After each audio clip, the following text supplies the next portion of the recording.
पंढरपूरपासून अवघ्या 15 मिनिटांच्या अंतरावर पंढरपूर करकंब रस्त्यावर धोत्रेज ग्रँड प्रायव्हेट लिमिटेड घेऊन आले आहेत पंचतारांकित सुविधांनी युक्त हॉटेल ग्रँड। तसेच पुणे मुंबईच्या धर्तीवर सर्व सुविधांनी युक्त hotel Shreyas restaurant, veg non veg permit room बार, प्रशिक्षित कुक व होस्टिंग सेवा। हॉटेल ग्रँड मध्ये उपलब्ध आहेत 50 एसी रूम्स, 3500 स्क्वेअर फुटाचा सुसज्ज बकवेट हॉल, भव्य एसी सूट्स, टेरेस गार्डन, भव्य लॉन आणि चेंजिंग रूम सहित स्विमिंग टँक, प्रशस्त पार्किंगची सुविधा। पंढरपूर नजीक असलेल्या हॉटेल ग्रँड या सुसज्ज आणि पंचतारांकित सुविधांनी युक्त hotel grand, hotel Shreyas restaurant, veg non veg permit room बार, पंढरपूर करकंब रोड। संपर्क 02180 24 22 45।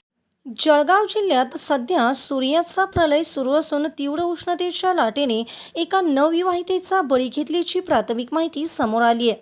अवघ्या 20 दिवसापूर्वी विवाहबंधनात अडकलेल्या वैशाली सुनील भिल मोरे वय वर्ष 20 या तरुणीचा उष्माघात सदृश लक्षणानंतर मृत्यू झाला। या घटनेमुळे जामनेर आणि चोपडा तालुक्यासह संपूर्ण जिल्ह्यात शोककळा पसरली आहे। वैशाली यांचा विवाह 23 एप्रिल 2026 रोजी जामनेर तालुक्यातील मोहाड येथील सुनील भिल यांच्याशी झाला होता। संसाराची नवी स्वप्ने डोळ्यात घेऊन वैशाली सासरी नांदायला आल्या होत्या। 11 मे रोजी त्या पतीसोबत चोपडा तालुक्यातील जामखेडा येथे एका नातेवाईकाच्या लग्नासाठी गेल्या होत्या। लग्नाचा सोहळा आटपून परतल्यानंतर त्यांना प्रचंड थकवा जाणवत होता। दुपारी 2 वाजण्याच्या सुमारास वैशाली यांना अचानक तीव्र ताप आला आणि त्या चक्कर येऊन घरात पडल्या।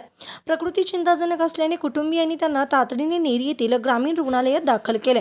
मात्र प्रकृती अधिकच खालावल्याने डॉक्टरांनी त्यांना जळगाव शासकीय वैद्यकीय महाविद्यालय व रुग्णालयात हलवण्याचा सल्ला दिला। दुर्दैवाने जळगावला नेत असतानाच वाटेतच त्यांची प्राणज्योत मालवली। रुग्णालयात पोहोचल्यानंतर डॉक्टरांनी त्यांना मृत घोषित केलं। ताज्या घडामोडी पाहण्यासाठी आमच्या YouTube चॅनलवरील PVR म्हणजेच पंढरी वार्ता या न्यूजला सबस्क्राइब करा आणि शेजारील बेल आयकॉनवर क्लिक करा।